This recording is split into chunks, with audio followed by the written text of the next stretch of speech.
بسم اللہ الرحمن الرحیم۔ اے ایمان والو، اللہ کی رسی کو مضبوطی سے پکڑ لو۔ اگر آپ اللہ کی رسی کو مضبوطی سے پکڑ لو گے تو کبھی گمراہ نہیں ہوگے۔ یعنی کہ اللہ کی رسی کو پکڑ لو گے تو کبھی گمراہ نہیں ہوگے۔ یہ اللہ کے نبی صلی اللہ علیہ وسلم ان کی حدیث ہے۔ تو اللہ کی رسی کو پکڑنا کیسے ہے؟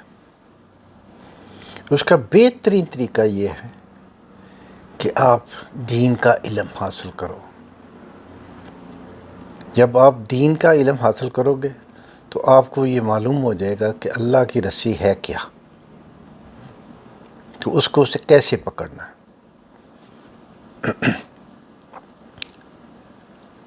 اللہ کی رسی، اللہ کے نبی صلی اللہ علیہ وسلم انہوں نے بتایا کہ اللہ کا کلام قرآن پاک، اور اس کو سمجھنے کے لیے، قرآن پاک کو سمجھنے کے لیے اللہ کے نبی صلی اللہ علیہ وسلم ان کی سنت یعنی کہ حدیث۔ تو یہ اس وقت آپ کو پتہ چلے گا کہ قرآن پاک کیا کہتا ہے، حدیث کیا کہتی ہے، جب آپ اس کو سیکھو گے، اس کو پڑھو گے، اس کے اندر جاؤ گے۔ دیکھو نا، آج کل معاشرے میں کیا ہو رہا ہے، یوٹیوب کھولے، ویسے سوسائٹی میں دیکھیں تو سب جتنے بھی دین کے فروئی مسائل ہیں نا، فروئی مسائل، ان پہ جھگڑے ہو رہے ہیں۔ یعنی کہ کوئی فرض پہ کوئی جھگڑا نہیں، اللہ کی کتاب قرآن پاک، یعنی کہ اس پہ کوئی جھگڑا نہیں۔ اللہ کے نبی صلی اللہ علیہ وسلم ان کی سنت کا کوئی جھگڑا نہیں، نماز پہ کوئی جھگڑا نہیں، یعنی کہ ایمان کی ہر چیز پہ، اسقات پہ، یہ بس ہر چیز پہ کوئی جھگڑا نہیں۔ جھگڑا کہاں ہو جاتا ہے؟ فروئی مسائل پہ۔ یہ نماز ایسے پڑھنی چاہیے، ہاتھ چھوڑ کے پڑھنی چاہیے، باندھ کے پڑھنی چاہیے، یہ کرنا چاہیے، وہ کرنا چاہیے، نماز میں یہ نہیں ہوتا، وہ نہیں ہوتا، یہ کھڑا ہونے کا کیسا طریقہ ہے، بیٹھنے کا کیسے، اٹھ کے پڑھنی چاہیے، بیٹھ کے پڑھنی چاہیے، رفع یدین کرنا چاہیے، نہیں کرنا چاہیے، یہ سب فروئی مسائل ہیں۔ اس پہ اتنا جھگڑا ہو رہا ہے، سوشل میڈیا کھولو، اللہ معاف کرے۔ اور پھر کیا ہوتا ہے کہ جو بات کر رہا ہوتا ہے وہ اپنی فیور کے لیے وہ حدیثیں سامنے رکھے گا جو اس پہ فٹ آتی ہیں، اور دوسری سائڈ جو ہوتی ہے مخالف سائڈ، وہ اپنی حدیثیں وہ سامنے رکھے گا جو اس پہ فٹ آتی ہے۔ ابھی میں آپ کو ایک مزے کی بات بتاؤں کہ میں اتنا ان فروئی مسائل میں جانے کی کوشش نہیں کرتا، نہ ہی میں جانا چاہتا ہوں، کیونکہ ہوتا کیا ہے کہ کبھی اللہ نہ کرے آپ جس سے بحث کر رہے ہیں وہ کوئی ایسی بات کہہ دے کہ وہ دائرہ اسلام سے خارج ہو جائے، تو اس کا نقصان کس کو ہوا؟ آپ کو، جس نے اس سے بحث کی۔ تو اس لیے میں کوشش کرتا ہوں میں کسی سے بحث نہ کروں، لیکن کبھی کبھار یعنی ہو جاتی ہے کوئی بات کسی سے تو وہ سننی بھی ہوتی ہے۔ تو ایک دن ایک آدمی کہہ رہا تھا کہ رفع یدین، اس پہ ایک حدیث ہے، یعنی یہ ایک حدیث ہے جس میں اللہ کے نبی صلی اللہ علیہ وسلم انہوں نے یعنی کہ سلام پھیری تو کہا کہ یہ میرے پیچھے کیا شریر گھوڑوں کی طرح ہاتھوں کو اوپر نیچے کرتے ہو، یعنی کہ ہلاتے ہو۔ ابھی اللہ کے نبی صلی اللہ علیہ وسلم انہوں نے کہا شریر گھوڑے کی دم کی طرح، یہ ہاتھوں کو کیوں ہلاتے ہو؟ ابھی یہ شریر گھوڑا اور اس کی دم اور اس کو ہلانا، ابھی دیکھو نا عام لوگ جو ہیں جنہوں نے گھوڑے نہیں دیکھے یا دیکھے ہیں تو وہ دیکھتے ہیں گھوڑا تو پیچھے دم جو ہے نا وہ لیفٹ رائٹ پہ یعنی کہ گھماتا ہے، لیکن اس پہ کوئی غور نہیں کرتا کہ اللہ کے نبی صلی اللہ علیہ وسلم انہوں نے کہا شریر گھوڑا۔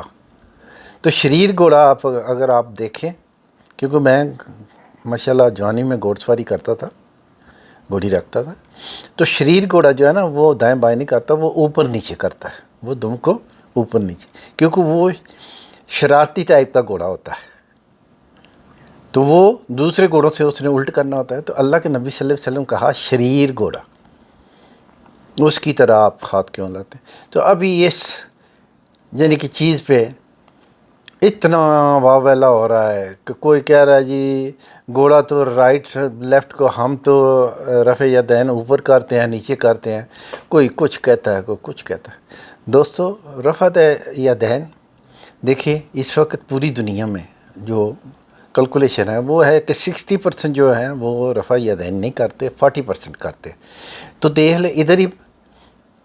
تو پھر اگر یہ ایک آپشنل چیز ہے، کرو یا نہ کرو، یعنی کہ یہ نہیں کہ اگر آپ کرتے ہیں تو آپ کی نماز ہے، کہ نہیں کرتے تو نہیں ہے، نہیں، یہ آپشنل ہے، کرو یا نہ کرو. تو چلو اس کی فیور میں بھی لوگ بولتے ہیں آپ. تو ابھی دیکھیں یعنی کہ وہ شریر گھوڑا اور عام گھوڑے میں ہی اب الجھے ہوئے ہیں سارے. وہ کہتا ہے جی تم جو ہے رائٹ لیفٹ کو، اگر آپ دیکھیں تو شریر گھوڑا جو ہے نا وہ اوپر نیچے کرتا ہے. تو یہ یاد رکھنا. ابھی دیکھ لیں کہیں جب گھوڑا شیطانی پہ آیا ہوتا ہے نا، یا وہ مستی کر رہا ہوتا ہے، یا وہ گھوڑی کو دیکھ کے، تو وہ کبھی لیفٹ رائٹ نہیں کرتا، وہ اوپر نیچے کرتا ہے. تو چلو یہ تو ایک عام بات ہے. یعنی کہ میرا کہنے کا مطلب ہے یہ بھی اگر دین سیکھیں گے تو آپ ان چیزوں میں الجھیں گے نہیں. ابھی دیکھیں حضرت عائشہ صدیقہ رضی اللہ عنہ، انہوں نے جب اللہ کے نبی صلی اللہ علیہ وسلم بتا رہے تھے ان کو کہ بھائی روز محشر کیا ہوگا، یعنی کہ لوگوں کو جب قبروں سے اٹھایا جائے گا تو وہ ننگے ہوں گے. تو حضرت عائشہ صدیقہ رضی اللہ عنہ انہوں نے کہا ہے اللہ کے نبی صلی اللہ علیہ وسلم جب مرد عورتیں سارے ننگے ہوں گے تو وہ ایک دوسرے کی طرف دیکھیں گے نہیں. تو انہوں نے اللہ کے نبی صلی اللہ علیہ وسلم انہوں نے کہا کہ عائشہ اس وقت اپنی اپنی پڑی ہوگی دیکھنے کی، یعنی کہ کسی میں ہمت ہی نہیں ہوگی. یہ تو ایک حدیث ہے. ابھی اگر آپ اور بھی بہت حدیثیں ہیں ایسی. تو میں پڑھ رہا تھا اللہ کا کرم میں، چلو ہم بھی یعنی کہ دین کے طالب علم ہیں، دین سیکھنے کی کوشش کرتے ہیں. تو میں پڑھ رہا تھا تو ایک حدیث اس میں اللہ کے نبی صلی اللہ علیہ وسلم کیا کہتے ہیں کہ محشر کے میدان میں ہر انسان جو ہے وہ پسینے سے کان تک ڈوبا ہوا ہوگا. یعنی کہ پسینے میں کان تک ڈوبا ہوا ہوگا. ابھی دیکھو نا کان کہاں ہے؟ یہاں، یعنی کہ یہاں تک تو وہ ڈوبا ہوا ہے. تو جب وہ پسینے میں یعنی کہ پسینے کے پانی میں ڈوبا ہوا ہے تو سارے ہی ایسے ڈوبے ہوئے ہوں گے، تو وہ پھر کیا دیکھیں گے ایک دوسرے کو؟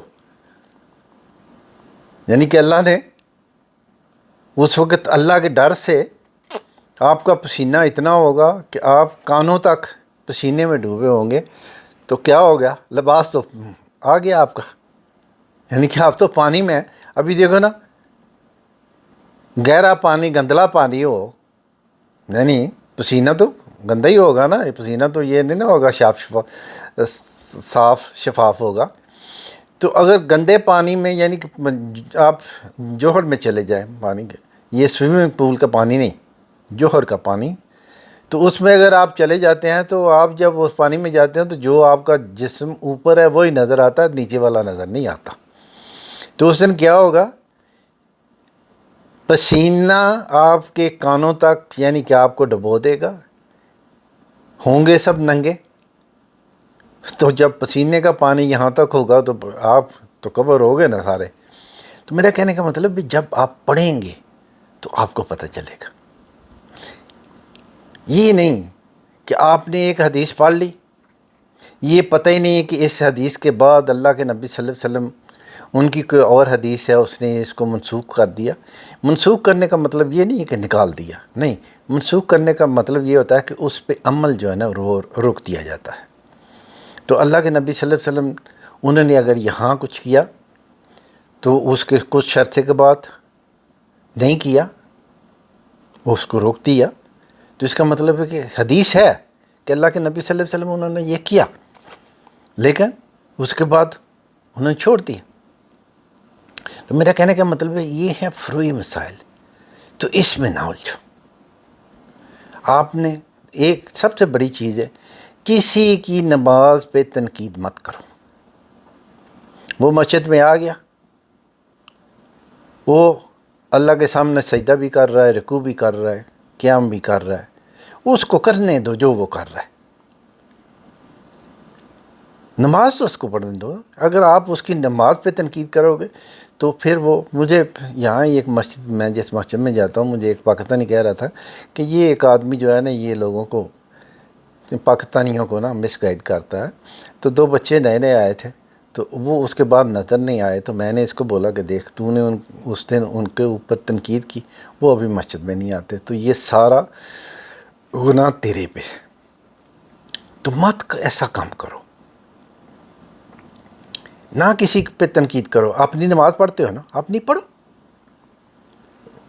اللہ کے نبی صلی اللہ علیہ وسلم، ان کی اگر حدیث پڑھو تو آپ حیران ہو جائیں گے کہ ایک صحابی جب اللہ کے نبی صلی اللہ علیہ وسلم سلام پھیرتے ہیں تو وہ ان کے پاس آتا ہے تو کہتا ہے اے اللہ کے نبی صلی اللہ علیہ وسلم، میں نے کسی غیر عورت کے ساتھ وقت گزارا ہے، اور یہاں تک ہم تھے کہ ہم نے یعنی کہ برائی نہیں کی، برا کام نہیں کیا، باقی سب کچھ ہم نے کیا،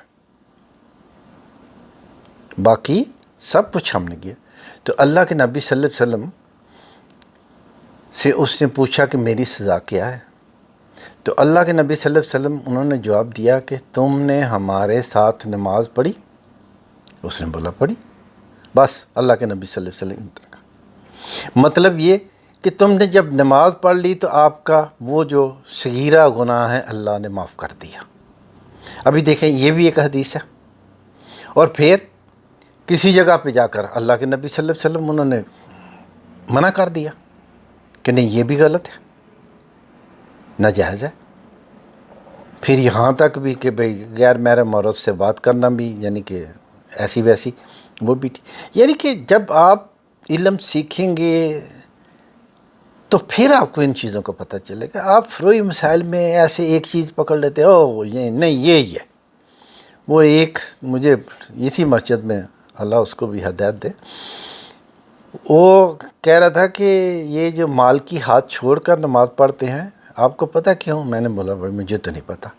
تو بولتا نہیں وہ امام مالک جو تھے نا ان کو خلیفہ نے بڑی سزا دی، خلیفہ نے ان کے بازو توڑ دیے تھے، تو وہ پھر بازو نہیں اٹھا سکتے تھے نا، تو اس لیے وہ بازو چھوڑ کر پڑھتے ہیں۔ ابھی یہ بھی ابھی دیکھو اللہ تجھے ہدایت دے، تجھے پتہ ہی نہیں ہے کہ اللہ کے نبی صلی اللہ علیہ وسلم انہوں نے ہاتھ چھوڑ کر نماز پڑھی، تو یہ دیکھو۔ اور پھر اس نے ایک اور بات کہہ دی، میں تو اس کے بعد یقین مانو، ٹھیک ہے وہ مسجد میں آتا ہے، مسلمان ہے تو سلام دو بھی ہو جاتی ہے۔ اس نے کہا کہ یہ جو رفع یدین کے خلاف ہے نا، منسوخ کی ہے یعنی کہ آیات اپنا حدیث، یہ تو مسلمانوں نے لکھی ہوئی نہیں ہے، اس نے کوئی اور نام لے دیا۔ میں نے بولا اللہ اس کو ہدایت دے۔ ابھی دیکھو نا اس کے ساتھ کیا کو بات کرے گا۔ تو میں نے اس کو پھر بولا، میں نے بولا کہ اللہ نے اپنے قرآن پاک میں اپنے حبیب کو صلی اللہ علیہ وسلم ان کو کہا تھا کہ جب ایسی سچویشن آ جائے، کوئی ایسی بحث پہ اتر آئے تو اس کو سلام کرو اور ایک سائڈ پہ ہو جاؤ۔ تو میں بھی آپ کو سلام کرتا ہوں تو میں ایک سائڈ پہ ہو جاتا ہوں، تو آپ پلیز، میرے پاس ہی بیٹھا ہوتا آپ پلیز میرے سے بحث نہ کریں، کیونکہ میں نہ تو مفتی ہوں نہ میں عالم دین ہوں، میں تو ایک اسٹوڈنٹ ہوں۔ تو میں نے اس کو یہ کہا، یہ ہے یعنی کہ فروئی مسائل ہم نے ایسے پکڑے ہوئے ہیں، کیوں؟ ہمارے پاس اور تنقید کرنے کے لیے کوئی چیز ہی نہیں ہے۔ سیاست فروئی مسائل، سیاست فروئی مسائل، تو ان سے نکلو، بس آپ دین سیکھو، دین کے فرائض جو ہیں ان کو ادا کرنے کی کوشش کرو، تو انشاءاللہ آپ کے یہ چھوٹے موٹے جو غلطیاں ہیں نا اللہ معاف کر دے گا۔ میں پڑھ رہا تھا ابو ہریرہ رضی اللہ عنہ، ان کی زیادہ حدیثیں ہیں نا، تو وہ نماز پڑھ رہے تھے تو ایک دوسرے صحابی جب انہوں نے وہ نماز ختم کر لی تو انہوں نے بولا اے ابو ہریرہ مجھے یہ نہیں سمجھ آئی کہ آپ 2 رکعت پڑھتے تھے، 3 پڑھتے تھے، 2 پڑھتے تھے، 3 پڑھتے تھے، سمجھ نہیں آئی۔ تو انہوں نے بولا میرے دوست بات سن، میرا اللہ جانتا ہے میں نے کیا پڑھا۔